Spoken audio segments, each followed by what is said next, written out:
ናፊባ ክፍል 29 ደራሲ አምባይ ጌታነህ ተራኪ ኢልሃም ፈሪድ አሚን ቲዩብን ሰብስክራይብ ላይክ እንዲሁም ሼር በማድረግ ቤተሰብ ይሁኑ። ወደ ታሪኩ። ቆይ ወዴት ነው የምትሄደው? አለ መስፍን። እና እናንተ ጋር ማን ይታገላል? ራሳችሁን ነፃ ማድረግ ስትችሉ ምን እዚህ ያደርጋችኋል? አንዳንድ ጊዜ ሰዎች አንድ ነገር ለራሳቸው ጉዳይ ተብሎ እንደሚናገራቸው ማወቅ ይሰማቸዋል አለ ኮስተር ብሎ። እሺ አሁን ምን እናድርግ? ሁሉንም የምናውቀውን ብንናገር ነፃ እንወጣለን? ሲል ጠየቀ። በደንብ ከደሙ ንጹህ ትሆናላችሁ። ምክንያቱም የዚህ ሴራ ዋና አክተር እናንተ እንዳልሆናችሁና ትዕዛዝ ፈጻሚዎች እንደሆናችሁ ካረጋገጠ ፍርድ ቤቱ ብዙ ማቅለያዎችን ያደርግላችኋል። ሌሎችም ነገሮችን ታገኛላችሁ። ስለዚህ እናንተ ወስናችሁ የሚደረግላችሁን ነገር በማመን እንዲሁም የአቃቤ ሕጉን ስራን በማቅለል ተጨማሪ ማቅለያዎችን ታገኛላችሁ። ስለዚህ አሁን ብስለት የተሞላበት ውሳኔ እንድትወስኑ ፈልጋለሁ። አሁን ብዙም ጊዜ ስለሌለን የምታውቁትን ሁሉ ንገሩኝ አለና ተቀመጠ። መስፍንና ህይወት እርስ በርስ እየተያዩ ከተቀመጡ በኋላ በድጋሚ አንተ ጀምር፣ አንቺ ጀምሪ በሚል አስተያየት ይተያዩ ጀመረ። ከተወሰኑ ደቂቃዎች መታየት በኋላ መስፍን ማውራት ጀመረ። በእርግጥ እኛ ሁሉንም ነገር እናውቃለን፣ ነገር ግን አሁንም ቢሆን ምንም አይነት ማረጋገጫ የለንም። አንተስ እሷ እንደቶችን የምትፈልገውን ካገኘህ በኋላ ላለመተውህ ምን ማረጋገጫ ይኖረናል? አለ መስፍን ማረቢያ ያደረገችውን ላለመደገሙ ማስተማመኛ እንዲሰጡት በመሻት። ልክ ነህ፣ መተማመኛ የለህም። ነገር ግን አንድ እውነት ልንገርህ፣ አንተ እውነቱን ተናገርክም አልተናገርክም ማረቢያ እያለቀላት ነው። አሁን ላይ መቼም ውጭ ላይ እየተካሄደ ስላለው ነገር እያወቃችሁ ያላችሁት ነገር ያለ አይመስለኝም። እኔ እናንተን እያወራኋችሁ ባለሁበት ሰዓት ኢንስፔክተር ሻንግሰው በአሁኑ ሰዓት ከነሙሉ ቤተሰቡ ተሰውሯል።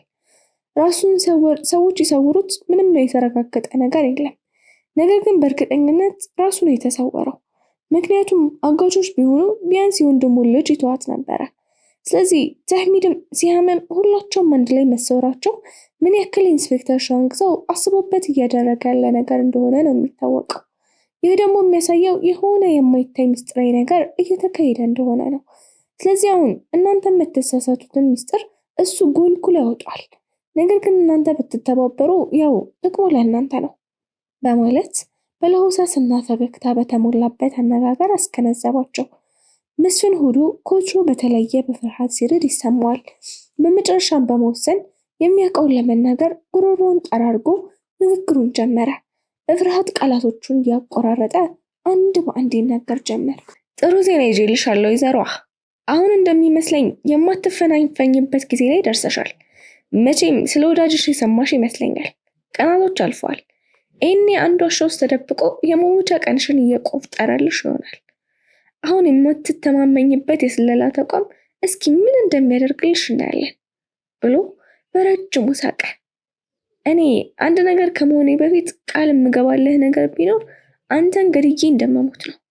በረጅሙ ሳቅ ከሳቀ በኋላ የት አግኝተሽኝ ነው ይህን ሁሉ ህልም የምታልሚው? በዚህ ላይ ጨዋታ ላይ ተሸናፊ አንቺ ነሽ። እንደዛ ብዬሽ ነበረ፣ ነገር ግን አንቺ ከቆመም አልቆጠርሽኝም። ግን ያው እውነታው ምን ያክል እንደሆነ እንደው አለቆችሽን ከማምለክ ቢቀርብሽና ትንሽም ቢሆን እውነቱን ሊሆን ይችላል ብለሽ ብትጠራጠሪ አሪፍ ነበረ። ግን የማታ ማታ ይኸው የሰፈርሽው ቁና ተሰፈረልሽ። ሰው የዘራውን አይደለም የሚያጭደው። በአጉል ብሬትና ማን አለብኝነት የብዙዎችን የንጹሃንን ህይወት ቀጠፍሽ። በመጨረሻም ይኸው ብሎ ንግግሩን ጨርሶ ሊዘጋ ሲል አይዞህ ጆሮ ጠቢዎችን አስወግቻቸዋለሁ አታስብ አለች። ማለት አንቺ አውሬ፣ እነ መስፍን ምን አደረግሻቸው? አለ። ምን እንዳደረግኳቸው ገሃነም ሄደ ብትጠይቃቸው አይሻል አለችውና የመልስ ምት የሆነው ሳቋን ለቀቀችው። በንዴት አጠገብ ያለውን ወንበር እያጋጨ ግን ምን አይነት ፍጥረት ብትሆኚ ነው በንጹሃን እንደምን እንዲመስቂው? ግን አንቺ የምረቴ ነሽ? አይ አይደለሁም በጭራሽ። እኔ እናንተ የአንድ እናትና አባት ልጆች አይደለንም። አንተ ወድቀህ ነው የተገኘኸው አለችና አሁንም በረጅሙ ስቃ ጆሮ ላይ አቃጨለች። ለማንኛውም ተረጋጋ። በቅርቡ ደግሞ እንደ ፈጣሪ የምታየው መርማሪህን ሞት ትሰማለህ አለች። ያንቺ ሞት እኔ ነኝ የማፋጥነው አለና ስልኩን ዘግቶ በፍጥነት ሁሌም በዙሪያው የማይታዩ አማካሪዎቹን ጠራና አንድ ነገር ማድረግ እንዳለባቸው በጥብቅ አሳስቧቸው በአስቸኳይ አቅጣጫ አስቀምጦ ወጡ። ሰላም የሀገራችን ህዝቦች፣ አሁን ላይ እየተፈጠረ ያለው ነገር ፍጹም ውሸትና የመንግስትን መዋቅር የሚነድ ሲሆን እነዚህ ሰዎች ደግሞ በቅርቡ ለህግ ማቅረብና የህግ የበላይነትን የምናስከብር ይሆናል። ስለዚህ ሰላም ወዳዱ ህዝባችን በማንም ስርዓት አልበኛ ተግባር በመደናገጥ የዕለት ተዕለት ኑሯችሁን እንድትቀጥሉ እናሳስባለን። በመሆኑም የመንግስት ኮሚኒኬሽን መግለጫ አውጥቷል። የመንግስትን መግለጫ የተመለከቱ በርካታ ሰዎች በመንግስት መግለጫ በበዛበት መግለጫ ተቆጥተዋል። አንዳንድ ጊዜ በመሪዎችና በህዝብ መካከል የሀሳብ ልህቀትና ከፍታ ሲገኝ ሁለቱም ይቃረናሉ። አንዳንድ ህዝብ መሪውን ትቶ ያልፋል። መሪ ሲያዘግም ደግሞ ህዝብ ሲፈጥን ትልቅ ችግር ይሆናል። በመካከላቸው ጥልቅ ግድግዳ ይቆምና አሳር ይሆናል። ምን አይነት አይን አውጣነት ነው! እንደው ግን ህዝቡ የማይገባው ነው እንዲህ የሚመስላቸው? ከቶ ምን ያክል ሞኞች ቢሆኑ ነው? አለ ኢንስፔክተር ሸዋንግዛው ቀጥታ መግለጫውን እየተመለከተ። ተዋቸው፣ ኃጢአታቸው ሲበዛ ይኸው በመጨረሻ የሚያደርጉትን አሳጣቸው አለ ፕሮፌሰር የኋላሸት ፂሞቹን በቀኝ እጁ እየነካካ። ፕሮፌሰር አለ አንድ ልጅ በፍጥነት ወደ ውስጥ እየገባ። ከመፍጠኑ የተነሳ የሁለታቸውንም ንግግር ከቁብ ሳይቆጥረው በንግግራቸው መሃል እየገባ። ምን ሆነህ ነው? አርኪሜደስ፣ እስኪ መጀመሪያ ተረጋጋና ንገረኝ አለ እንዲቀመጥ እየጋበዘው። አይደለም ፕሮፌሰር፣ መቀመጥ አሁን ትልቅ ችግር ተፈጥሯል። እስኪ አንድ ልጅ ካለወትሮ ምንድነው እንደዚህ የሚያሸብረው? የተፈጠረውን ነገር እስኪ ንገረኝ። ፕሮፌሰሩ ግራ ተጋብቶ በድጋሚ አረጋጉት። ፕሮፌሰር፣ ትንፋሹ ቁርጥ ቁርጥ እያለ መስፍንና ህይወት እስር ቤት ተገለው ተገኙ ብሎ ለመናገር ሲዳዳው የቆየውን ነገር በአንድ ጊዜ ዝርግፍ አደረገው። ኢንስፔክተር ሸዋንግዛው ከተቀመጠበት ተነሳና ማለት እንግዲህ ሞተው ነው የተገኙት። እንደኛ ጥርጣሬ የማህረቤ ቅጥረኞች ይሆናሉ ብለን ያሰብነው አለ። በእርግጥ ቢሞቱም ባይሞቱም ህገወጦች ነበሩ። እንግዲህ ከነሱ ጋር ባለመስማማታቸው ይሆናል አለ ፕሮፌሰር። የተለየ የሚያውቁት ነገር ነበር። እሱን ተናግረዋል ብለው ስለተጠረጠሩ ብቻ እርምጃ ወስደውባቸው ነው ማለት ነው። ይህ ደግሞ በእርግጠኝነት የነ ማህረቤ ስራ ነው። ያ ነው የሚሆነው አለ አርኪሜዴስ። ቆይ ከኛ ውጭ ይህን ነገር ለማወቅ ማንንም መስፍን ጋር ሊሄድ ይችላል አለ ኢንስፔክተር ሸዋንግዛው በብዙ ደቂቃ ከራሱ ጋር እየተነጋገረ ከቆየ በኋላ። ፕሮፌሰሩና አርኪሜዴስ ተያዩ። መስቀል ፍላወር ከወትሮ የሰዎች ግርግርታ ተጨምሯል። መኮንኖች በየረፍት ተደርድረው ዙሪያ ገባውን ያለው ፓርኪንግ የመኪና ማቆሚያዎቹ ተጨናንቀዋል። የአካባቢው ሰዎች ይህን ያክል መኪና መብዛት ግራ እስኪያጋባቸው ድረስ መኪኖች ላይ የሰዓት መቁጠሪያ በማስቀመጥ ተጠምደዋል። በጣም ከመዛታቸው የተነሳ ትኬት ሳይደረግላቸው የቀሩ ሁሉ አሉ። እናም እንዲህ መሆኑ የአካባቢ ሰዎች ራሱ የመንግስት ባለስልጣናት በአካባቢው ላይ ያሉ እስኪመስል ድረስ የትራፊክ መጨናነቅ ተከስቷል። እርምጃ ውሰዱ ስል ብቻ ትወስዳላችሁ፣ ከዛ ውጪ በምንም አይነት መንገድ የፈለገ ነገር ቢኖር እንዳትጀምሩ በማለት አስጠንቀቋቸው። ንግግሩን ሲጨርስ ፊት ለፊቱ ያለው አውደሞል ላይ በርካታ ሲቪል ሰዎች እንደ ጉንዳን ይርመሰመሳሉ። እናም በዚህ መሃል መረጃ ከተለዋወጡ በኋላ አካባቢው ላይ በርካታ የፌዴራል ልዩ ኃይሎች ፖሊሶች ፈሰው ፍተሻ ማድረግ ጀመሩ። በሉ አሁኑኑ ከአካባቢው መሰወር አለባችሁ አለና ሁነቱን ከርቀት ይመለከት ስለነበር አቅጣጫ በመስጠት ጠቁማቸው። ጥሩ ነገር ነው ያደረጋችሁት። ድራማውን በትክክል ሰርቷል። ጥሩ ተዋናያን ነበራችሁ አለች ማህረቤ በስልክ ስክሪኗ ፊት ለፊት እየተመለከተች። አዎ በሚገባ። መጀመሪያ ስንገባ ተጠራጥረን ነበረ፣ ነገር ግን በዛም ስለምንል ምንም አልመሰለንም ነበር። ወደ ድርጊቱ ስንገባ የበለጠ ድፍረት አገኘን። ከዛ ግን ነገሮች እንደዛ ቀላል ሲሆኑ እፎይታ ተሰማን አለ። አንበሶች፣ አሁን በጣም ነው ያኮራችሁኝ። ዛሬ በጣም ትልቅ ረፍት ነው የሰጣችሁኝ በማለት ላደረጉት ነገር እውቅና በመስጠት ነገሩን ቋጭታ በደስታ ፈገግ አለችና ድራማዬን ላትችለው ዝም ብለህ ትነካካኛለህ አለችና በድል አድራጊነት ፈገግ አለች። እነሱም በመግደል አንዳች ነገር የሚለወጥ መስሏታል።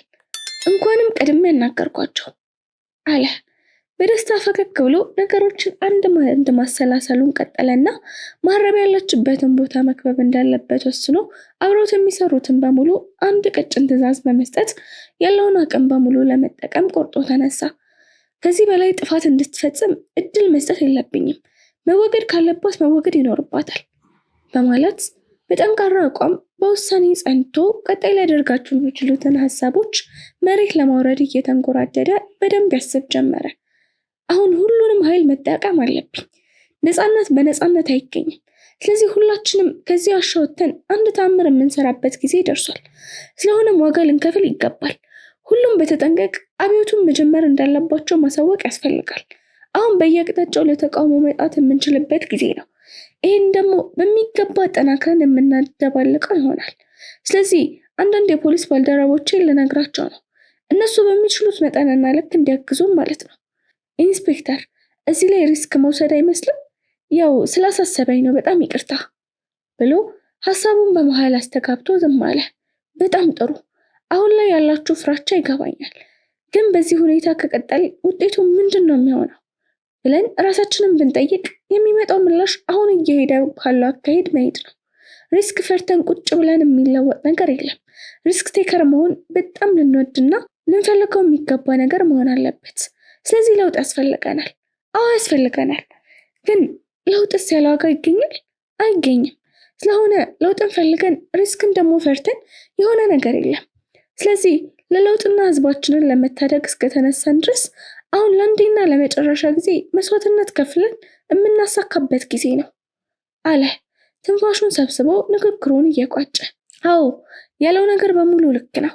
ያለ መስዋዕትነት አንድ ታላቅ ለውጥ የተለወጠ የለም። ስለዚህ አሁን ላይ ትልልቅ ደረጃና ስልጣኔ ላይ የደረሱ ሀገራትን ብንመለከት እንኳን ጠላታቸውን የገዛ ዜጎቻቸውን አሁን ለሚፈልጉት ሁኔታ ሲሉ ጠንከር ያለ እርምጃ ወስደዋል። ምክንያቱም አሁን የሆነ ሆነው መጪው ጊዜ የተስተካከለ መሆን ስላለበት። ስለዚህ እኛም አንድ ቀን ነበረ ይህም ምሽጋችንን ሰብረን ለመውጣት ስንጠባበቅ የነበረው። ስለዚህ አሁን ወደኋላ የምንልበት ወደኋላ የምንመለስበት ማሳመኛ ምክንያት የምናወራ ሳይሆን አሁኑኑ ብለን የምንወስንበት ሰዓት ላይ ነው ያለ ነው። እጅግ በጣም ደስ በሚል ተግባቦትና ወኔ ላይ ነው ያለ ነው። ይሄ ደግሞ አንድ ላይ ሆነን ማሳካት ለምንፈልገው ነገር ጥሩ መናበብ ይሆንልናል ማለት ነው። ስለዚህ ሁላችንም በተቀባበልነው የስራ መስክ እንሰማራ። ከዚህ በላይ ብዙ ማውራት እንደሌለብን አምናለሁ አሉና ፕሮፌሰር እስጢፋኖስ ሁላቸውንም የራሳቸውን ስራ እንዲሰሩ አበረታታቸው፣ ሸኟቸው። ከሰዓታት በኋላ ማህበራዊ ሚዲያው ተንቀሳቀሰ። በአንድ ጊዜ በርካቶች ጋር መዳረስ ቻለ። ቀድሞ የተዘጉ ፔጆች እኩል መረጃውን አስተጋቡ። የትንሣኤ ሰልፍ የሚል ስም የተሰጠው ሰላማዊ ሰልፍ እጅግ በርካቶች እየተቀባበሉት ይገኛሉ። ምንም እንኳን የአዘጋጆቹ ስም ቢገለጽም ነገር ግን አንዳቸውም አለመታወቃቸው ትንግር ጭሮባቸዋል። ይህ በጣም የሚገርም ነው። የዚህ ሰልፍ አስተባባሪዎች እጅግ የበሰሉ ሳይሆኑ አይቀሩም። የሰልፉ ስያሜ ትንሽ ጠጠር ያለ ስም ነው። ከዚህ ሰልፍ አስተባባሪዎች ጀርባ በርካታ ምሁራንና ሀገር ወዳዶች ይኖራሉ ብዬ አስባለሁ። ምክንያቱም ስያሜ ይናገራል። የትንሣኤ ሰልፍ ማለታቸው የሰልፍ ትንሣኤያችንን የምናገኝበት የመጨረሻና የደስታ ሰልፍ ነው የሚል ቀጥተኛ ትርጉም ቢኖረውም በተዘዋዋሪ ደግሞ ከዚህ ሰልፍ በኋላ ደስታና ፌሽታ ብቻ ነው። በዚህ ሰልፍ የመከራ ጊዜዎች ይቋጫሉ። እናም ራሳችሁን የምትፈልጉት የደስታ ህይወት ማድረግ ከፈለጋችሁ በትንሣኤ ሰልፍ ተገኙ የሚል ትርጉም አለው። በእውነት በዚህ ሰልፍ ብዙ ነገሮች በግሌ ይቀየራል ብዬ ስለማመን የትንሣኤ ሰልፍን እሳተፋለሁ በማለት አንድ ታዋቂ የማህበረሰብ አንቂ 270,000 ተከታይ ባሉት የግል አካውንቱ ፖሰተ። በርካቶች ይችን ሀሳቡን ተጋሩት። በአንድ ሰዓትም 50,000 ያክል ሰዎች ሀሳቡን ለሌሎች አጋርተውታል። ይህ የማህበራዊ ሚዲያ አብዮት የመንግስት ጓዳን ሁሉ የፈተሸ ሆኗል። አንደኛ በሰላማዊ ሰልፍ ስሜት ግራ ተጋብቷል።